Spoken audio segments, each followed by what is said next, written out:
gets it to Drury. They score! Jack Drury finds the opening, and the Canes get the first goal. It's 1-0 Carolina. Jesperi. He finds Robinson. Kotkaniemi, stump chance. He scores! Jesperi Kotkaniemi heads up, ties it at 3. And Roslovic with speed. He gets it to Drury. Drury across, slot, blink, he scores! On the power play, lucky number 7, his 7th of the year. For Jackson Blake, and the Canes take a 4-3 lead. Hi, everyone. Welcome to the Canes Corner podcast. I am Adam Gold. Man, fun to be at PNC. I'm sorry. Whoa, put $1 in the jar. Well, hold on. I'm going to put $1. Do I have $1? Do I have a single? Yep. There you go. Put $1 in the jar right here. Lenovo Center. Yeah, so welcome inside Lenovo Center, or whatever we're calling it these days. I am Adam Gold. This is the Canes Corner podcast on a Thanksgiving Eve. And man, third period's been good to the Hurricanes. They outscored, 5-1? They outscored the Dallas Stars on Monday, 2-0 tonight. So 7-1 on aggregate over the last two third periods. Hurricanes were really, really, really good tonight. Really deserved better. They deserve to be ahead 3-2 or more, not behind 3-2 in the after two periods tonight against the Rangers. So lots to talk about, and we're not even going to talk about any of the bad. And there was some bad tonight. We're not going to talk about any of it. We are positive tonight on the Canes Corner podcast. Hi to Alex from Kannapolis. All right. Hi to our friends in Australia. Hi to actually, I haven't seen anybody else chime in with where Hillsborough. Is it Hillsborough or is it Hillsborough? Doesn't really matter. Have a little fun. We're brought to you by the Aluminum Company of North Carolina. If it's for the exterior of your home, you can find it at the Aluminum Company of North Carolina on Hamlin Road in Durham. No place like it. Sammy Hanna and his crew do a great job. It is Hillsborough. So shouts to Chris, who said that there's a traffic jam going back to Cary because all the Rangers fans are going home. Hey, it shouldn't even be a topic of discussion, but it is, because there's a lot of Rangers fans who moved here. We live here, right? I'm from there. I'm from New York. I grew up an Islanders fan. I'm no longer an Islanders fan. I don't think I ever even owned an Islanders jersey. And the cool thing is that on Friday, all those people who were dressed as Rangers fans are going to be here as Hurricanes fans when the Hurricanes take on the Florida Panthers. Gastonia, North Carolina, Fort Worth, Texas. Very nice. Very, very nice. Let's see. Wake Forest checking in. Pink Hill. It sounds lovely. I don't know where it is. It's in North Carolina. Wilson. All right. Is it Conto? I'm not going to tell you that I thought it was Camel. But is it Conto? Okay. And Briar Creek checking in. All right. We'll get back to the travel log in a little bit. And Sanford checking in. Love Sanford. All right. Let's have a little fun. Spend, 25, 30 minutes talking about not just tonight, but just in general, some topics. Because tonight was, in the post-game show, I sort of contrasted. I'm sorry, it's Kanita. Boy, it doesn't look like Kanita. And I'm sorry, I thought it was Camel. So anyway, on the surface, it almost seems like Monday and tonight were similar. Because, hey, Hurricanes rally in the third period. They trailed after 2, won it in the third, blah, blah. Yeah, man, 2 different games. And I'll be very brief. On Monday night, the Hurricanes got sucked into the Dallas Stars game which is a game you don't want to play because all they want to do is force you into making mistakes and then capitalize on it. They don't want the puck. They want you to have the puck. And then when you're ready to give them the puck, they'll take it, and they generally score. The Rangers, I mean, they want to be fancy and offensive and all of that, so they want the puck too. And the Hurricanes really didn't give it to them much in the first period. They did late. Johnny Brodzinski goal. That was actually a Jackson Blake mistake. Oh, I said I wasn't going to be negative. But Hurricanes were dominant. Carolina was way better than the Rangers tonight. You know, in fact, if you went back and you watched all 3 games the Hurricanes and Rangers played last year, if I'm not mistaken, the first one, which was a 2-1 loss to New York, here, road team won all 3 games in the series. Carolina won big up there, 6-1. They lost here combined by a 3-1 score. The Canes were, I thought, the better team in the first game they played the Rangers when they lost 2-1 here. I don't remember the shot total, but I think it was in the upper 40s that they put on Shesterkin here. And then the other game here was kind of I don't know, it was like a lot of cardio. It's just, I don't believe there was a ton happening. And then the one goal that the Rangers got, I don't remember if it was at the end of the first period or the end of the second period, but it went in off a skate, went in off a Brady Shea skate. That's why Carolina didn't re-sign him. Kidding, of course. We love Brady. I miss Brady. So, I mean, the 2 games that they played here, I mean, the Rangers won them both, but, man, they could have really gone either way. And tonight, based on the scoreboard, you would think they could have gone either way. But I think the justice is that the Hurricanes won the game because they were way better, way, way better than the Rangers tonight. No Chris Kreider, I get it. But, hey, you're going to miss guys. You're going to be, I mean, Hurricanes are playing Spencer Martin in goal. We're going to talk about Spencer, who didn't have to do a ton tonight in the third period. He was busy in the first period. And I thought played very well in the first period, but doesn't really, I know there are people we know what Spencer Martin is. Well, I'm going to get to him eventually. So let's start big picture with where this team is. So we're going to carve turkeys or ham. I got caught in ham jam today. Hello from Seattle. Tell our friend John Forsland we said hello. Pittsburgh also chiming in. The Hurricanes have played 22 games and won 16 of them. Oh, Alexander's back from Bogota, Colombia. Go Louis Diaz. Liverpool maintains their position top of the Champions League 2-0 over Real Madrid. Whatever. It's very nice. It's good to be a Reds fan. I got my Reds hat back here somewhere. Me and Marty Necas are both Liverpool fans. But the Hurricanes have won 16 of their first 22 games this year. And they've had more. Have they had more? Yeah, more 12 road games, 10 at home. They've now won 9 in a row at home. They lost the first one against Tampa, you may recall. And they have won the next 9, and they have scored at least 4 goals in all of them. We expect Carolina to be a good defensive team. We expect Carolina to have a good penalty kill. I think it's fair to expect Carolina to have a good power play. It doesn't always look great, but I think we expect them to have a good power play. Doesn't have to be an amazing power play, but we expect them to have a good one, and they do. But I don't think anybody, including the most optimistic Hurricanes fans, thought that this team would be one of the 2 or 3 best offensive teams in the sport as we pass the quarter pole. They're averaging basically 4 goals a game. That's just amazing.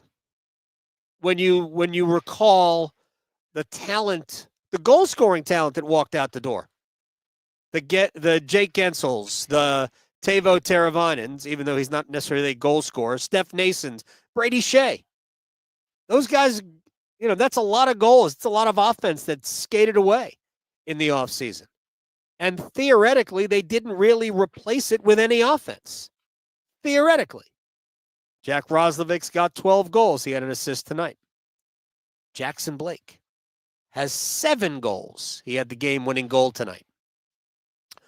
Yeah, it's been a great start, and the way they're playing is maybe the best thing. Rod Brindamore, and I know we've referenced this before, but I'll say it again. Last year at this time, the team was still searching for consistency in getting to their game. And we've played 22, and I think there has been one game and maybe 4 periods where Carolina hasn't looked like Carolina. That's it. That's how consistently good. Now, they don't always dominate. Excuse you. They don't always dominate. But they have looked very representative. Shouts to you out on the Outer Banks. I got a couple of things that some folks said in the chat that I was that I wanted to get to, but I'll do that in a sec. But the fact that the Hurricanes are this good offensively, and yes, Necas is a huge part of that, but they're really getting offensive contributions from a lot of different places. Eric Robinson has been very good, and he was good tonight. And Skjei chimed in and said, biggest goal of Jesperi Kotkaniemi's career, Hurricanes career. Shouts to you in Connecticut, Justin. And here's the thing. I can't remember another big Jesperi Kotkaniemi goal. I can't. Samantha's checking in from Asheville.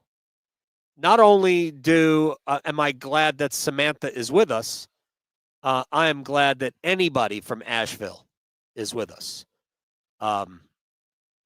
Easily, and this is no offense to other cities, easily my favorite city, my favorite place in North Carolina.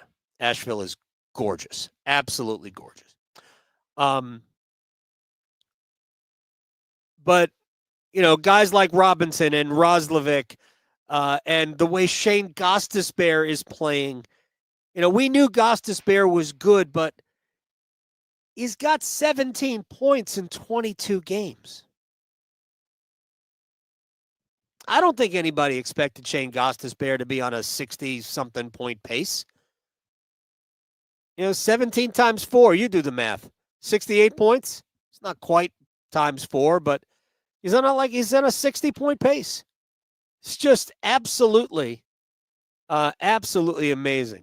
Yes, Greenville, North Carolina can get a shout out. Congratulations on Blake Harrell being the new head coach at East Carolina. All right, let's dive into these things here. We're already about halfway through of it. Carolina played 7 games without Martin Necas. Played no games without Martin Necas. He's played more games than the Hurricanes have this year. They played 7 games without Seth Jarvis. And I think they went 4-2-1 in the stretch without Seth. So I'm not saying they didn't miss him. They did. But they just went about their business. And he played last Monday, and he played tonight. And we'll have I have some issues about, not issues, but concerns. And you see over these last 2 games, my gosh, is he a difference maker? A legit difference maker. I think I said this during the intermission. I don't know if it was the second intermission or the first intermission. I don't know which one. And the conversation we had, one with Walt Ruff and the other with Ryan Henkel. Walt Ruff works for the team, and Ryan Henkel covers the team for the sporting news. The hockey news. Sebastian Aho is Carolina's best player. He is their best 200-foot player for what he does offensively, for what he does defensively. Going into the game, he was tied for the lead in face-off percentage on the team. He and Jack Drury were each at 57.1%. Aho didn't have a good night in the faceoff circle. Drury did. Drury's going to end up being, like 57.5% after tonight. Aho's the best player. Martin Necas right now is playing superstar level offensive hockey. I mean, bona fide superstar level offensive hockey. When was the last time Carolina had two? Well, we're not going to even have an all-star game this year because we're doing the Four Nations tournament, which I am all in favor of. But if we had a regular all-star game, Carolina might have two all-stars. We could have Aho and Necas as all-stars. But I'm not sure in 2 years we're not going to say that Seth Jarvis is the best player. He is that good. And we didn't even realize how much we missed him for 7 games. Now, he left the game holding his shoulder again tonight. At least that's what I saw. So we're going to have to keep an eye on this. But he is one of the toughest athletes I have ever seen. He's not small. I mean, he's not tall. He's like 5'10". But he's pretty put together, and he's going to continue to get stronger. And I just hope he can get through the season, because I think you could tell that it hurts. And I just hope I won't be surprised if he misses pockets of the season. And I also won't be surprised if after the year is over, if he doesn't just say, you know what, I'm going to sacrifice half of the next year and maybe have it repaired. I don't know. I don't know what you're going to do. Shoulders, man, they're tough. They are super, super tough. And as I forget who said it in the chat, you can find it. Might have been Sam, don't know. Happy Blakesgiving. We're going to get to Jackson in a minute. Martin Necas played just short of 20 minutes tonight. He now has a 4-game point streak. He's got 7 points, a goal, and 6 assists is the point total in the last 4 games. He had the 13-game point streak, where I think he had 27 points in the 13 games. And now he's got a 4-game point streak with 7 points in that span. And he leads the National Hockey League in scoring. 37 points in 22 games for Martin Necas. My gosh. Tremendous. So just another really good night to pass for the Jarvis power play goal early in the second period. Just next level. Incredible. Like the pass across to Aho for the goal on Monday was amazing. And this is kind of the same pass, only this one was sort of at speed in transition. Stormbringer. I'm sorry. I wasn't sure. Stormbringer said, happy Blakesgiving. So, yes, I will give her credit. I didn't mean to not give her credit. Man, we're so interactive here on the Canes Corner podcast. Sebastian Aho played one of the best games I think you can play without winning even a third of your faceoffs or scoring a goal. But I thought he was amazing tonight. And because I think it was one of those nights where you always knew where he was on the ice. And I'm telling you, and I know Sam said it. Sam said this, or maybe I'll tell you what. I'm going to credit Stormbringer with this, because I credited Sam with her initial happy Blakesgiving. So I'm going to say Stormbringer said this, that Jarvis is better with Aho than Svechnikov is with Aho. The answer is yeah, by a lot. That's not a knock on Andre. Aho and Jarvis get each other. I joked on Monday that we should start calling him Canadian Turbo, because the connection that Aho and Teravainen had for 6 years. Yeah, 6 years. Was spectacular. And and I think Aho and Jarvis have that. Now, I would have no problem if with Svechnikov being the third wheel on that line, but I think what Rod Brind'Amour really wants is balance across the three lines, and I just don't think we're going to see a lot of drastic changes at 16, 5, and 1. The other thing, and my friend Katie brought up to me that the way Necas is playing, maybe we do Necas, Aho, and Jarvis. I mean, I'm certainly not against it at all, but for the same reason I said before, that I think Rod really wants to have balance among the three scoring lines. I think there will be times where we will see things like that. And because Aho and Necas also have great chemistry, especially at 3-on-3. But I thought Aho was very good tonight. Jack Drury was dynamite again. He didn't play a ton, under 14 minutes. But that goal, that's just such a smart player's goal.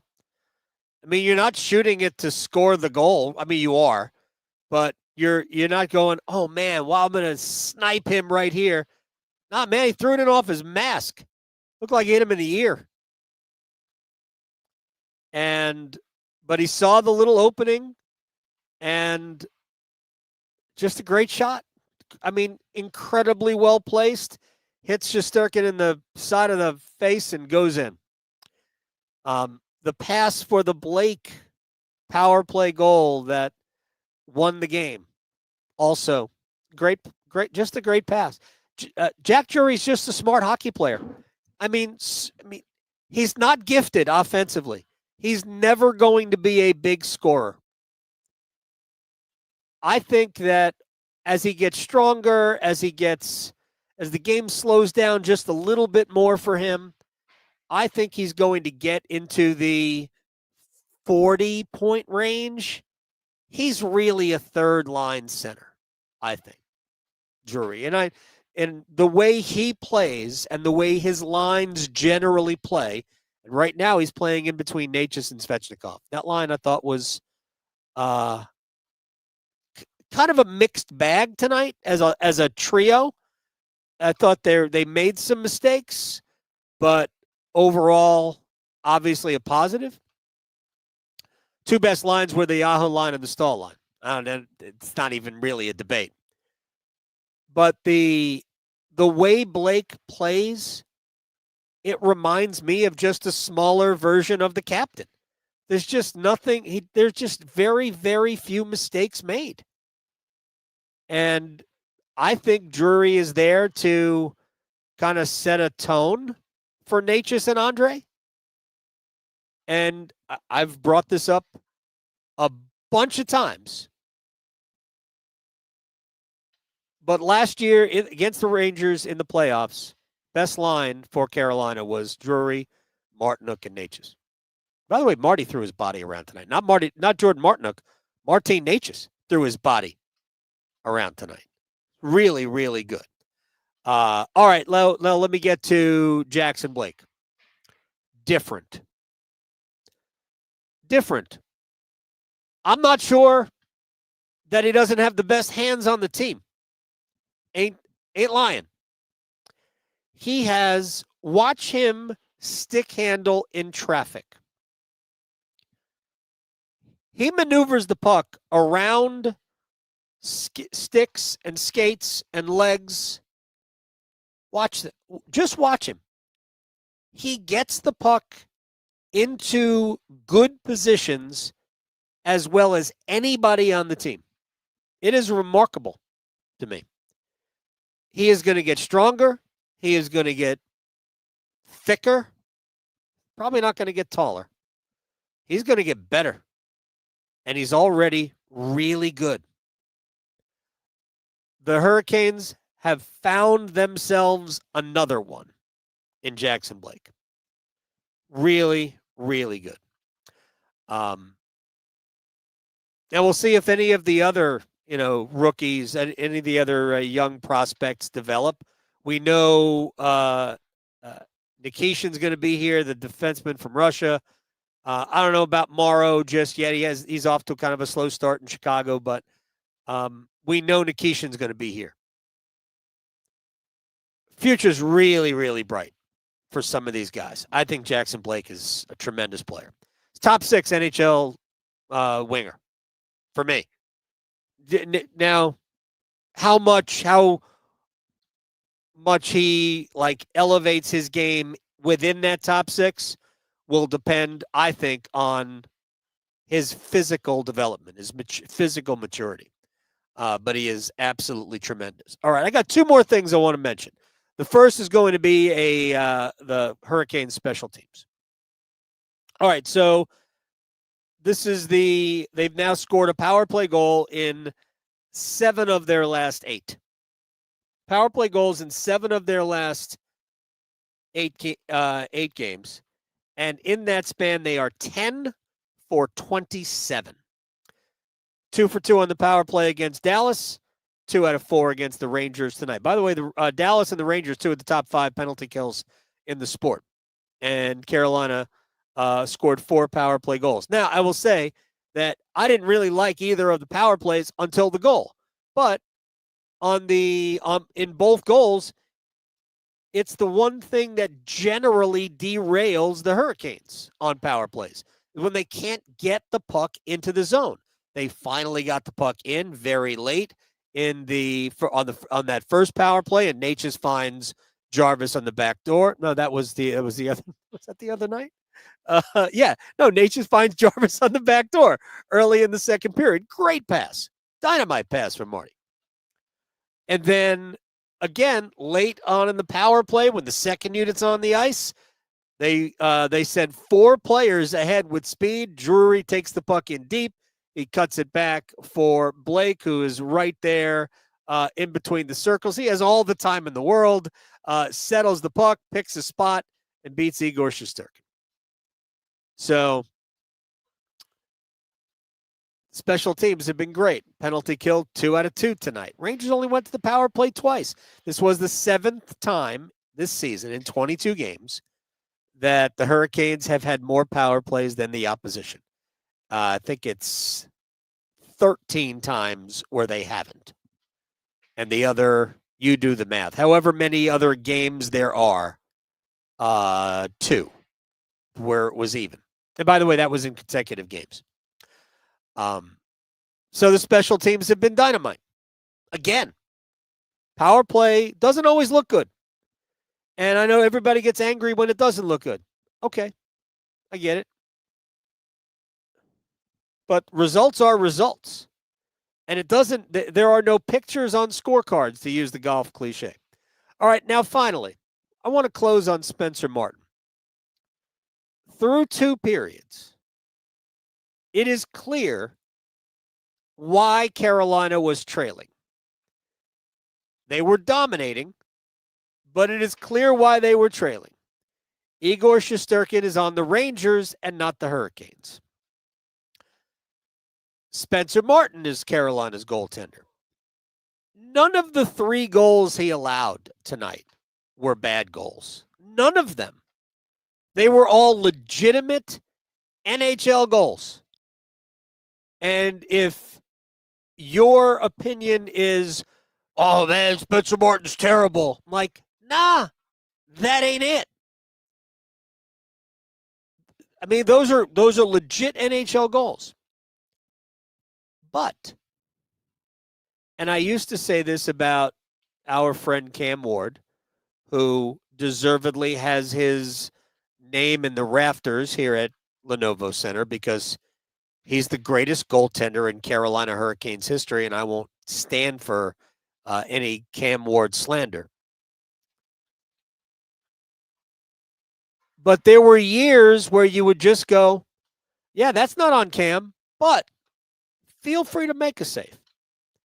Feel free to rob somebody. And that's the difference between Spencer Martin and Igor Shesterkin, who pretty well robbed William Carrier I think on a power play attempt, Martin Necas had the near post. He had it inside the near post, and Shesterkin got all the way across and made it look routine. He is that good. And the difference in the first two periods, the reason why Carolina was trailing 3-2 is because Shesterkin was in the other net.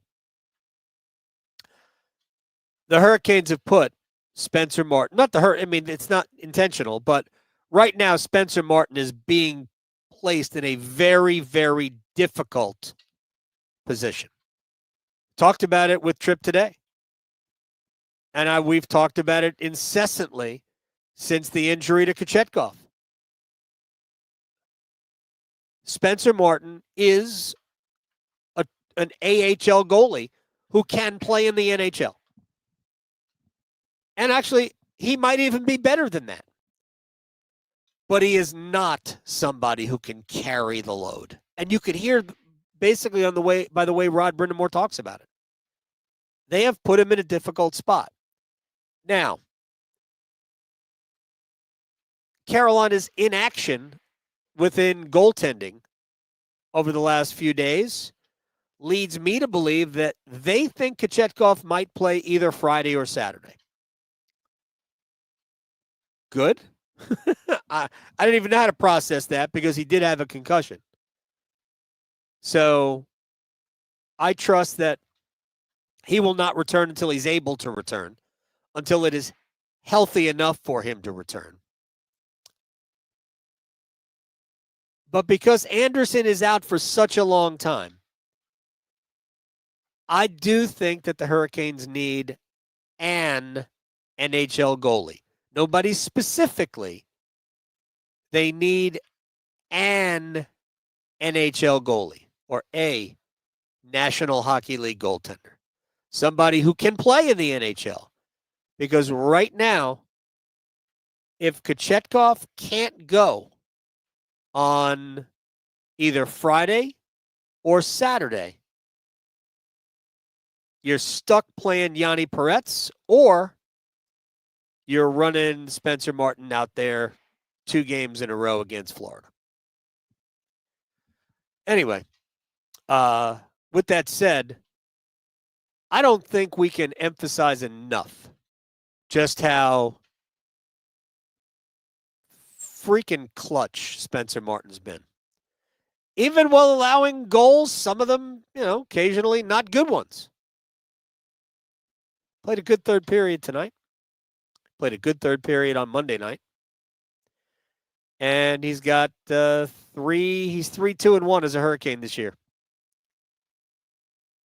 I think Carolina won the game in front of him tonight, but he had to make some good stops. I think he did his best work in the first period. I thought the Rangers, based on Carolina deciding to start giving the puck away, I thought the Rangers had some dynamite scoring chances in the first and didn't get the goal till very late when Jackson Blake made a soft play up the wall. And it was intercepted, and the Rangers scored. Anyway, pretty good night for the Hurricanes. I want to express my gratitude to you all for enjoying this, putting up with it, whatever it is. I'm thrilled that you guys are into it. I enjoy doing it. And we'll be here for all, what do we have left? 60 games left in the regular season. There will be some I will not be at. As a matter of fact, there will be 2 next week that I will not be at. The Thursday game against Colorado here, and then the road game wherever the heck they're going on Saturday. I will not be here. Yes, John, the Hurricanes won. But I appreciate you showing up here. Hurricanes win it 4-3. But I'm just very thankful that you guys like it. And I mean that sincerely. When little story as I go a little bit longer. We started doing these after games I believe it was the second year of the Rod Brindamore era.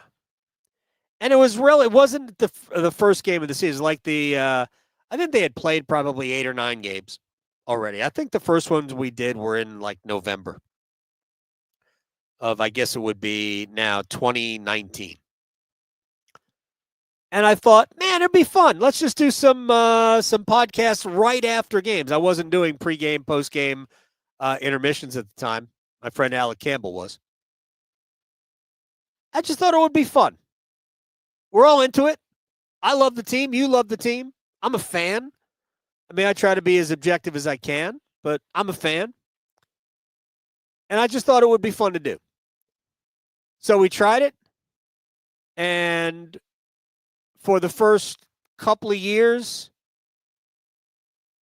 if we had 500 downloads for an episode, it was a lot. They were normally coming in about 300. And it just steadily started to grow. I couldn't tell you what the average download is per Canes Corner podcast. It's a lot more than 500.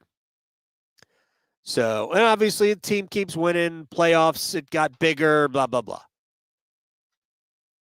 But I just want you all to know that I take no credit for that. You guys have the credit for that. Because it's your ability or your love for the team that keeps you dialed in. Do I have certain avenues of information that help me frame things where I think I can help you guys be better fans is not the right word, but be a little bit more informed? Yeah, I do. But there's a lot of you out there that know more about the sport than I do. And I am well aware of that. And I'm just thankful that you guys love the team the way you do. And I think because it allows me to scratch the itch too, to keep talking about it. All right. I'm just very thankful for all of you. So for all of you, oh, well, Roscoe listens to this and then listens to the podcast. Roscoe, you're a diehard. You are tremendous. Hey, thanks everybody for hanging out. This has been the Canes Corner podcast, our last one before Thanksgiving, before Tom the Turkey comes down the chimney. Is that how it works? We're brought to you by the Aluminum Company of North Carolina. Check them out. Lower right-hand portion of your screen. If it's for the exterior of your home, you can find it at the Aluminum Company of North Carolina. Thanks to them. Thanks to you. I am Adam Gold. We will see you Friday afternoon. That's right. We're early Friday. So make yourself a leftover turkey sandwich, grab a cold one, and join us for the Canes and the Panthers on the Canes Corner podcast. Good night.